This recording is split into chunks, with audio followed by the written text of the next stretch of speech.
Wah. Lalu mereka ada fight. Akai loke pa urfa kanga kaya. Afia ngai kia wo so mai. Ya afia lo so ku. Ngala i ku yo fa pe o ele ku me o ka fa mai ki. Oi lo le ho ya le mele wa ku man kwale ngo pa ka ba sun ke ngi ka po kala me fia ku si lo wa. I ku i fa maka. Ai foi lá vai ma fo fia casa fa kanga ka pe o ai ku i ah. Ave nga ngo fa ku. Li kai nga o se kai me fu so wa kai kai. Vale pau no fu nga me o casa va ka. Ya ke no. A ka o fo ya mo se mo ngai kai so. Kai fa kanga ka so wa ka. Me fa ku i. Ya ai si sa ini mo po ai nga ni fa kanga kai. Ya ori se me mangi. Eu lo ngominga se lo ngai pai la ke si ma a ko kai fa kanga ka. La po. La me fe nga lo. Ano so ini. Tidak ada bang ye, kakak kakak. Kusala, mula ku kau. Pangkuari ngaka mereka apa kalau mereka ke ngide. Ini fale makanga. Ia male ngalwenga le ang kusiaka le fa ko ngai fale makanga aka mafakanga. O wala. Siang sala lo loko. Ngalong ofisidia le rofi. Ki fia malama i whainga e kamiki, vangenga o whakangaka, kusinga o aka. Le whaila ki fia o ke makamaka. Pe whainga o fia, whainga o ngimi, pe se me whainga o fia, pe se me whainga. Alea lau ke sau ngi, alea ke whakau ke waime, o lau ke kawa uia. Ni ku, lisi e o mai a whea ni museum. Ia ang po le mea, whaku le rea ki wai. E ke longo mo mai, ngā longo leo lofi. Ai ne whapeo lau kua i runga e sa kua vai nei. Ore mea ngā e whai mai upore pusi e o kakai e ngau ngau e sa iri. Urunga ma sa iri, ku. A sa iri a wala ni tek. Lala ko. Kau? Kai kua. Yo. E leal kau ka. Leo wa kai roa whale makaanga. Ia me se fo kau wa whale makaanga ma meor kar whaso piko. Ai kau se ia sia whare kusiaka. Nā un kusiaka. Ire whainga e whangau o melo ku singo le aka mani. Wanginga o whakangaka. O lisi mea ngengaro. Wha meile lo whiere ngor ku singo le aka. Wa kaula ang kusiaka wha mei ngor ku singo le aka. Ia o wa o whai fo isa iri nga o research ma me whapenga kamikiao. Ia o ia mea ka kai roa ko ia le alo. Kau pie wai. Iko e whero lo wai asi. Se o ui sabe o veu. Sabe o veu. Angai do sa un sabe ora un kusiaka. Ka talo fatu mai moanga le tulu. I se whapoponga tātou pukalame awala ini Malili.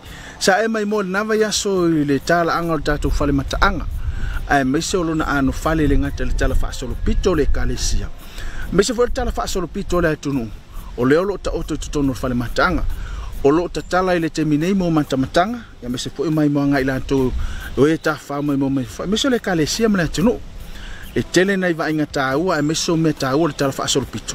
O lo iai le whale mataanga. Ai pe ona maua tātou pokalame le vai solo. O lo ngā lulu e whaatasi le whale mataanga. Ma le aonga tusiata ale kalesia.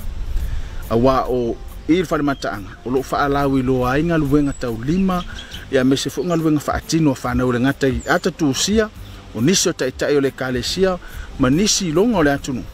Ia i fo i o lo ta o tai nisi vaenga tāua. Ia o ngā luenga whaatino le aonga tusiata. Le whewhine. Le ala e mai moa i le pitola aula vai ala aonga tusiata. E le ngata i le whaatinonga e whanau o tusino le ata. O le vaneino whaatangata. Ai o le sili mataua. O le a se ao ngā o le a onga. A o le tāleni e le ngata i alo ma whanau o le atunu. E me se fo le kalesia. Ia ai me so le to atelo i la tau tusiata i longa i tutono Samoa. O i nei le lau mua le aonga tusiata le kalesia.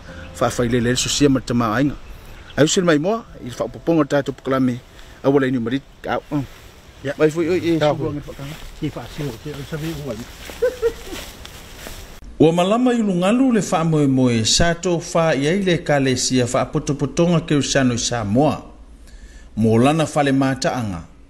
E teu malu ina ai wa inga tāua le tala whaasolo pito le kalesia ma le atunu. Sa mai mō foi ma whaafafonga i le whaasoa le tamaita i pule.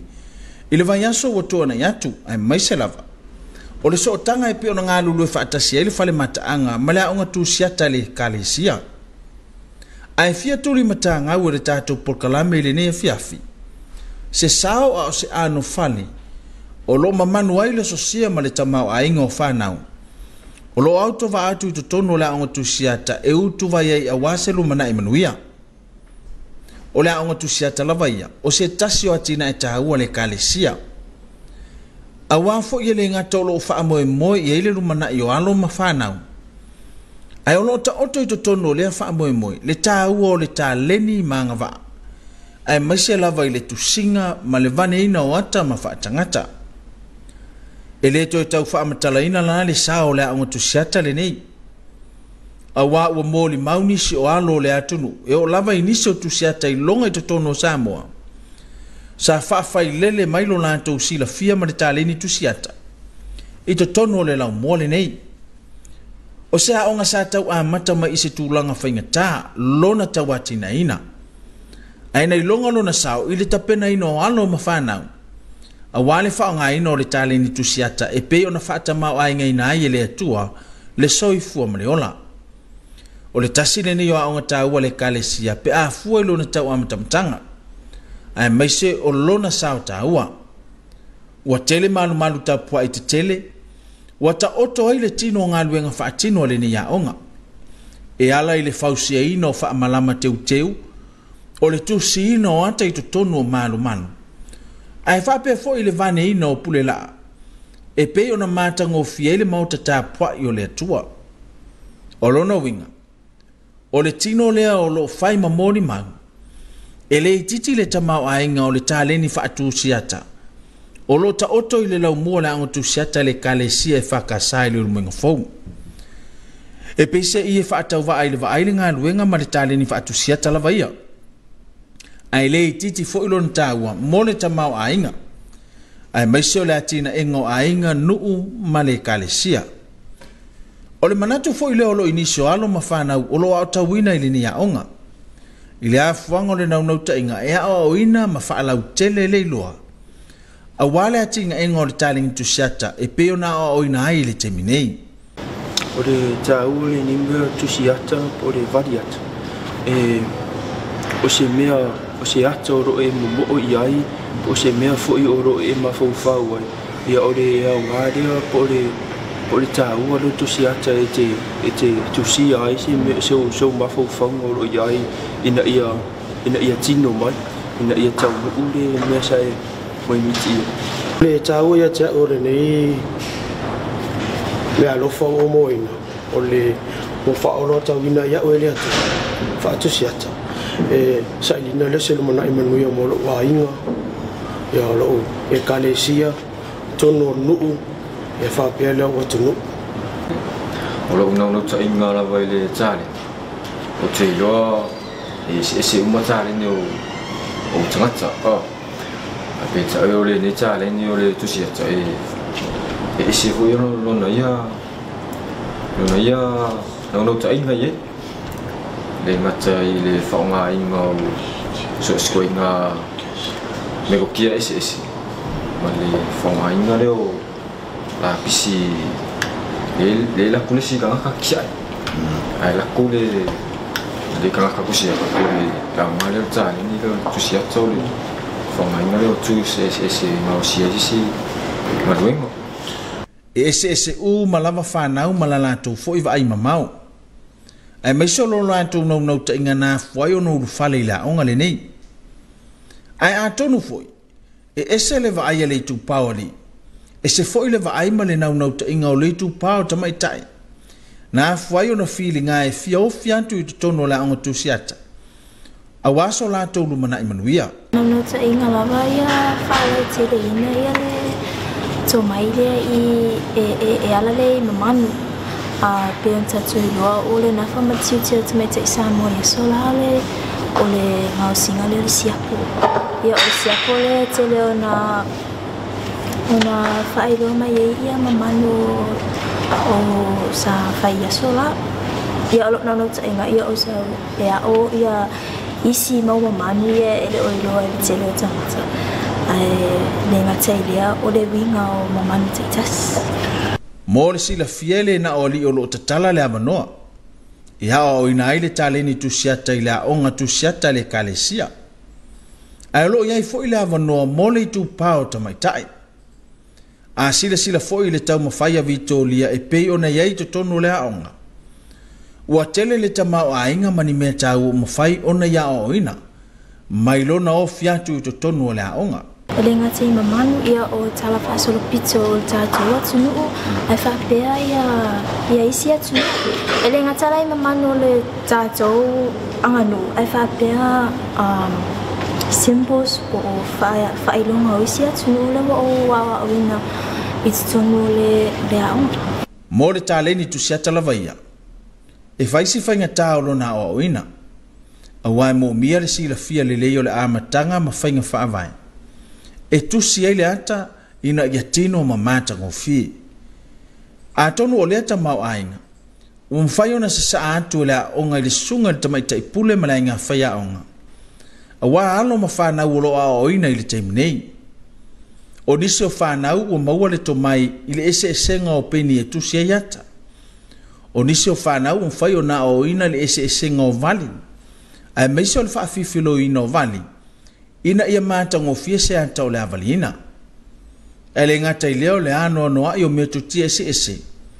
Pe hao ina o le atusi le ata. Pe vane fo i le whaatangata. Pe mea tā ua rawa ua o mau a talo na o awai me talo le nila ua o mau o mau le whalau te le ino le maramana maanga ma le to mai fo i ara i le tusinga le ata. Ma ua o mau a fo i le whaunga ina po o i lo fo i le whaunga ina o le pengitala i le tuainga pengitala ia ma le mixinga fo i o wari te tas.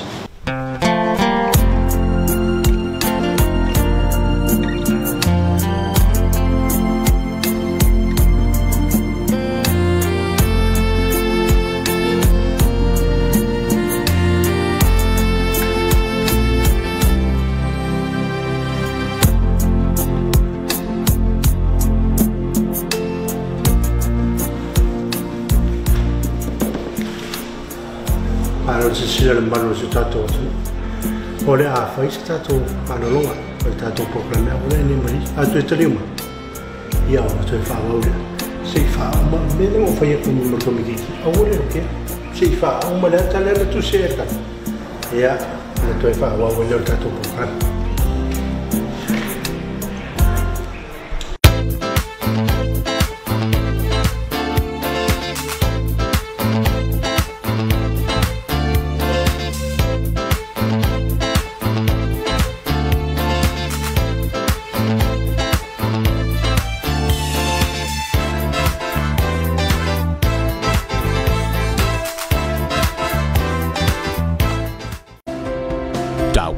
Mama saunga le mua le sua vai tau mawhai David mai ai mara whala nā tua. E te tau na whaunga ina mea whai tino e pio tane vai, whangu pau, bailo makalone ma mai whatoa i le sua vai tau mawha. Ofi malu mea whai tino o lo whatoa i le sua vai mai le sao i ai le lango, monga mai si ni siti whala fua e whalanga i le sua vai. Whapuna le sua vai e whaunga mo le tau mawha. E siri le pui le tautongo fitia, moni si whamtalanga wala ole mitanga ruenga le soifu maroloina le telefoni ono valu tasi o.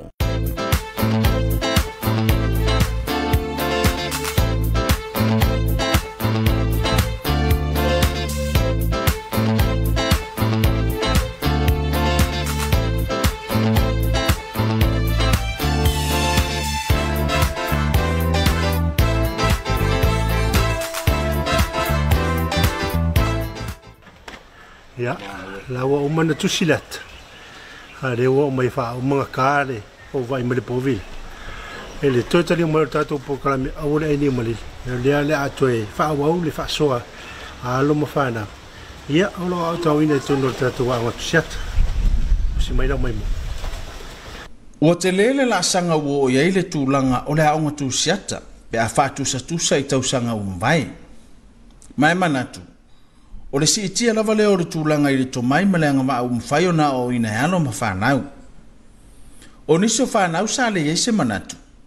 O le tusiata se whasinonga o le soifo whaanga ina mai le atua. Pe tai o le ofi mai to tonu o le aonga ma moli mau le o ina o le foi taleni. Ua manino ai whanau. O le taleni sana tia ua whaalia e le atua. Ma o le whaasinonga foi lea mo le whaanga ina o le soifua ma le ola. A wale manuia o a inga nuu ma le kalesia. Ma o le vainga foi a le tangata. E le mawhai ei o na ia iloa le finangalo o le atua. Ile awala ma le taleni e whaanga ina ia yalo ma whanau. O le taimi mua lava e le ise mawhau a mea o le a o mai foi ile tamo whainga whare awa o. Ia e pe tai lava o le whasina manga rea di. Ua wha Sofia fo ia ta itai le se rangona e te fia awai mai tano le nei lau mua ina ia. Ua tō sina fo ilo ta mawhau i le telo ngaruenga ua ta wa ai ma ua ta mata i fo i o le ala reo o le awai me tonu i ona ua wha Sofia fo i se rangona. A fo i le moli mau a whanau e peona iai le moli mau a karatili. O lo atangi ai le te leo le pito la au lo whea ngai nei male ai ngā whaia onga. E le nau ta inga iai u le leile tā leni o lo ialo ma whanau. O lo auto wa atu ea o ina i to tonu o le lau mua. O nisi o whanau o moli mau i le tele o mea o ngā. Ai mese o meu mwhai o nā o ina. Ina uofi atu i to tonu o le lau mua. E le ngata i me to tia fou, i la lantou whaalonga. Ai o me to tia ua fisoso ni tele sanga whaalau tele ailo lantou sila fia. I le tu singa ma le vane ina o ata. O le lo ni tangata. Sa e se lava le mga whausa iei le te meo wa o le polisi. Pe tai o longo tala le ao. Se ya o mai ya tau ina le tale ni ma o le tale ya silia tu se le ya silia tu ske po ya longa le tale. O sa o le tunga la mo sa la va mo ila va le atu ai pe tai le nei te wa Aftaile o mo ma lo fai le ni tale e te mo la vai te tu sia i se ata pe te varina i fosi ata o lo ma fau le po le ase fitu ma inga ina ia mana ia se va ai se mata atangata fo i o mai mo eu ngalo nga fai e o le amatanga la vore tu singa por vanimo se ata e amata la vai lungo pintala pe e tolo pe draw mo ia fatu a fai be ila ia si te pulunga tu tari sa o ia sa male se mea ai fa tai loto ile atu o te le malama il fauna ina ala le vali pintala o le kavi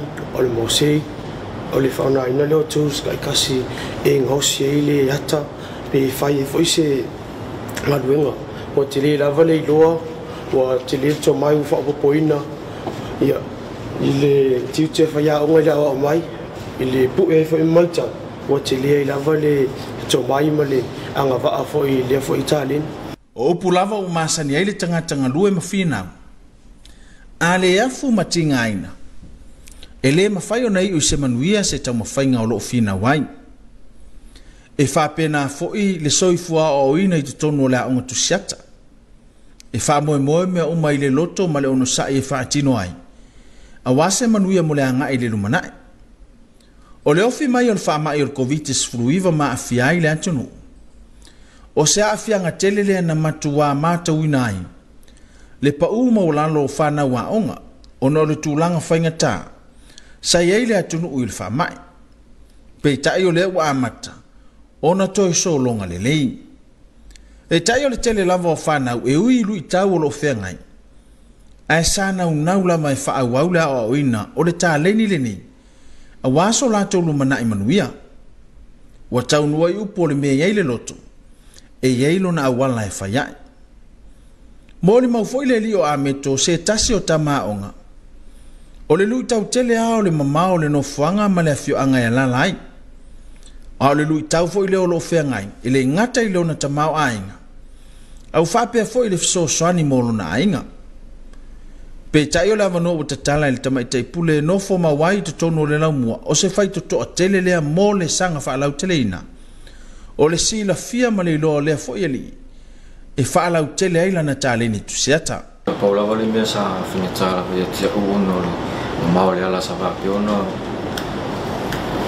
la sia mele nei laumua ai pe tai ono le o no ta inga lava ia le atu tāleni ma ia silia tu si skepo le tāleni ia tia wala iona fino la wasuma tima pule pele mosina wangoa i le whaleaonga o te la wapi ai ma to ukton whaia supe ma pele whakitau le sa whengai ma ita a whai walau tele le tāleni tu siata i whanau o lo a oina le teminei o lo no winga o lo tele le avano mo nisi o whanau o lo maua le avanoa e a oina ai le tāleni a whai fo i o leo wa tino ngā luenga a le tama ma le teini e le i ma whauwhauina se tāleni tu siata o lo no winga o lo tele fo i le avanoa e a oina ai whanau e le o iai lea tāleni o le lui tele lea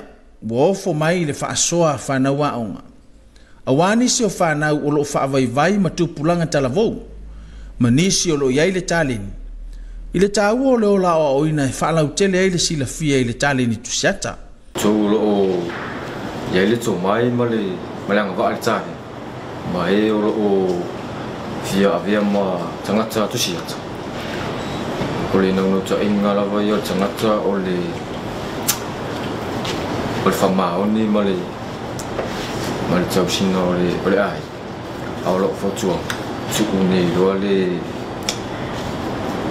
alui ta inga ma wasoisonga le fili le lolang ai lo no le lau mua o lo iai le tāleni ma le anga waa a wale lumana i manuia o la ulu i mo oe o lo iai le tāleni o la ulu i foi mo oe e le o iai le tāleni e ilo loto nau nau su mai tala mai au sau tatou mafuta nei le anu tusiata e ka le sea e whakasa ia e maua le tāleni mo le lumana i o a inga nuu a mese e ka le sia o le isi tu ia mauti noa o le tāleni tusiata ma le vane ina o whaatangata e le o se tāleni u whaapito na o le tupao li o lo tele fo i le avanoa mo le tupao tamaitai pe foi ona whaasoa mai le tamaitai o Vitoria i le tamao ainga ua ia maua talu o na ofiatu i to tono le aonga le nei Ia tulanga wa o tamaitai nei le odi simple as that bau ale whaafitau le tamaitai e so nei pe o tele tu ina naunga le o langa o tele au fia whai ainga tele au fia i awala vawe a fia umalo le aonga NUS ngaluenga lo fisa ia o tele fia it's too boring te fia mana awa uia ia iloa tangata ia ulangona ia vai me tangata ia ngaluenga whaatina o lo malama i le tuinga tangata leo te o lai o tuinga a inga le na o sau mai ai i le ngata i lea o le tuinga anga nuu leo te nofu ai o tangata Samoa ia o se whautuanga la wata mai tai a whai o le naia te o tāleni sau pia e le whaazanga o na o meta mai tai e le se mea na whewhei fwe o mai tātou whai mea whaatasi ma i ti mea whaatasi i tatoa ona mātua aua le no whai au fo ina i vale tu ulima no tātiu tēna mamanu ina ai e le atua ta te whaafai lele ai le tofi na whaatangata i le atua o tātou ainga o le nuu ma le atunu o lo te lele avanoa ai le tama ma le teine i manuia o le tāleni tusiata ma ia mauti noa o tāleni uma e mai le atua ia o lo avanoa le ango tusiata le whakasai le rumuinga fau mo whanau uma le atunu a wase rumana i manuia o la le tusi a o le tama e tusa monala a o ina matua i le to te esai e fe mai le fata o to Yesu i tāleni e lima o le na ia na tia la na tāleni e tasi na tulia i fafo i le mea o iai le tau whaitangi a we ma le lili vaunifo a tono le fa manatu fo ile wo fo mai le on tu siata e ala mai le ati na ele kale si wa o ina yalo ma fa na le tale ni le ni mo fa na ma tu pulanga o Samoa ele le lava lo tato finau ma o la o ina sang fa ala tele le tale ni o yai ina nei toi o tolo tato pulo ai o to toti munga no me le fai kilo la pare par mio poi così so poi mo poi era così a camare sa con me lo kilo e ngai de ma ira wa kana così le save un ana de un ano papà le fo ama kanga me le mo fa ya era mo kanga me save so que falla por si la me lo vai Oila dia perpala mai si akala mereka ke karo ke wakala perpala ele mesti me songai miki ele se perpala me la songai miki ma ya sawa kaya mo hey ya la kala ya karo sia mo e masau me au ngai ya wala ma ya fa so ni ya Ia kai do e a eu o ka kau ma ko le la ki ko mo ki su le ole me kau ngau kali ole sanga me fa so e me le la kinga ia fa ngai fo ka le ngi ya ma yire mi vede me ka le me fa isso la me ngau fa o si me ma di fa so la mi ele ma fo me pusi ya le wo me fa ki mo pusi ma vai ya o me ele lo e ele wala fai ya mo fo si di me nga o le me si di lang o mai sa o e aveda ka ka ki pusi o lo so mo ya ele ka dia ka ling ana ko mo ona ave si fai ele ka pusi la wa ka ya mo fo si di me nga ya manifa soale le sila me ka e le fa pela ku sia ka ngor ku singore e fo isi me ka wole mo la ku sia e fo me ka upu pe ka upu ai wa ongai fo sa i di dinga e pela waka ku sia me ka me ke fa ki ngoi la ku sa i di ko me na ngo vai ku singore ka ku si ku mana ka una ponsa man la kwa ku sa e vai me mo lia le lindo vai laino fuwa fa me de kwa kusi pero como que venga kwa kusi tu pia ka ngal me lo so ai ma ko dia lo so ai mi ka le ka le ka por ka le fa ani me le ko ma fa favore